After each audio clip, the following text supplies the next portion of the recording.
Elementos de semiología por Roland Barthes. 8. 2. Significado y significante. 4. La significación. 2.4.1. El signo es una porción de dos caras, de sonoridad, visualidad, etc. La significación puede concebirse como un proceso. Se trata del acto que une el significante y el significado, acto cuyo producto es el signo. Naturalmente, esta distinción tiene un valor clasificatorio y no fenomenológico. En primer lugar, porque la unión de significante y significado no agota, como veremos más adelante, el acto semántico, el signo, siendo válido también en virtud de lo que le es adyacente. En segundo lugar, porque para significar, la mente no procede por conjunción, sino como veremos, por descomposición. A decir verdad, la significación, semiosis, no une seres unilaterales, no aproxima dos términos, por la simple razón de que el significante y el significado son ambos término y relación al mismo tiempo. Esta ambigüedad tropieza con la representación gráfica de la significación, no menos necesaria para el estudio semiológico. A este respecto citaremos los siguientes intentos. En Saussure, el signo 1. En Saussure, el signo se presenta demostrativamente como la extensión vertical de una situación profunda. En la lengua, el significado está, en alguna forma, tras el significante, y no puede alcanzarse si no es a través de éste, aunque, por una parte, estas metáforas demasiado espaciales no captan la naturaleza dialéctica de la significación, y por otra, el carácter cerrado del signo no es aceptable más que para los sistemas decididamente discontinuos, como la lengua. 2. ERC. Helmsleb ha preferido una representación puramente gráfica. Existe relación R entre el plano de la expresión E y el plano del contenido C.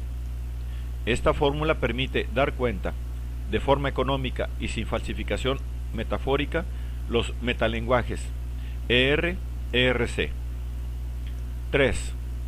Lacan, seguido por Laplanche y por Leclerc, utiliza un grafismo especializado que se distingue, sin embargo, de la representación de Saussure en dos puntos. 1. El significante S es global, constituido por una cadena de diversos niveles, cadena metafórica. Significante y significado se encuentran en una relación fluctuante y no coinciden más que en ciertos puntos de estancamiento. 2. La barra de separación entre el significante S y el significado S minúscula tiene un valor propio, que equivalente no tenía en Saussure. Representa el rechazo, la ocultación, refoulement del significado. 4. Por último, en los sistemas no isológicos, es decir, en aquellos en los que los significados están materializados a través de otros sistemas, es evidentemente lícito ampliar la relación bajo la forma de una equivalencia, pero no de una identidad. 2.4.2. Como hemos visto, todo cuanto puede decirse del significante es que éste es un mediador material del significado. ¿De qué naturaleza es dicha mediación? En lingüística, este problema ha dado lugar a una discusión sobre todo terminológica, ya que sustancialmente las cosas están bastante claras, quizá no lo estén tanto en semiología, partiendo del hecho de que en el lenguaje humano la selección de los sonidos no nos es impuesta por el sentido mismo. El buey no significa necesariamente el sonido buey, ya que este sonido es distinto en otras lenguas. Saussure había hablado de una relación arbitraria entre el significante y el significado. Benveniste ha rechazado esta afirmación. Arbitraria es la relación del significante y de la cosa significada, del sonido buey y del animal buey. Pero, como se ha visto, para el propio Saussure, el significado no es la cosa, sino la representación psíquica de la cosa, concepto. La asociación del sonido y de la representación es el fruto de un aprendizaje colectivo, por ejemplo, del aprendizaje de la lengua francesa. Esta asociación, que es la significación, no es en absoluto arbitraria. Ningún francés es libre de modificarla, sino por el contrario necesaria. Así pues, se ha propuesto la solución de que en la lingüística la significación es inmotivada. Es una inmotivación parcial. Por otra parte, Saussure habla de una analogía relativa. Entre el significado y el significante existe cierta motivación, en el caso restringido de las onomatopeyas, de las cuales nos ocuparemos más adelante. Y siempre que una serie de signos es establecida por la lengua a imitación de un cierto prototipo de composición o de derivación, pommier, poirer, abricotier, etc. Una vez establecida la inmotivación de su raíz y de su sufijo, presentan una analogía de composición. En general se dirá, pues, que en la lengua el nexo entre el significante y el significado es contractual en principio, pero que este contrato es colectivo, inscrito en una temporalidad amplia. Saussure dice que la lengua es siempre una herencia, y por lo tanto, de alguna forma, naturalizado.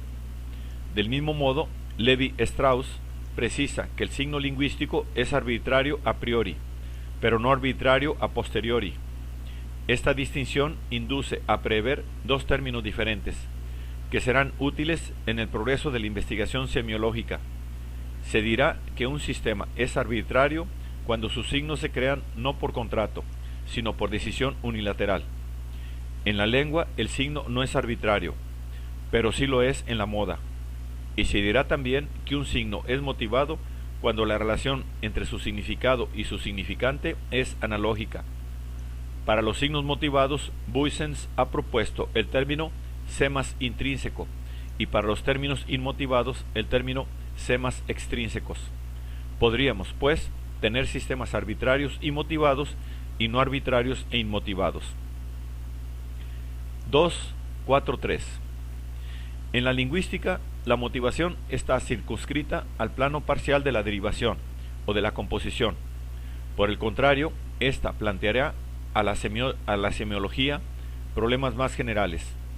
Por un lado, es posible que fuera de la lengua se encuentren sistemas ampliamente motivados, y habrá entonces que definir el modo en el que la analogía es compatible con lo discontinuo, que hasta ahora ha parecido necesario a la significación.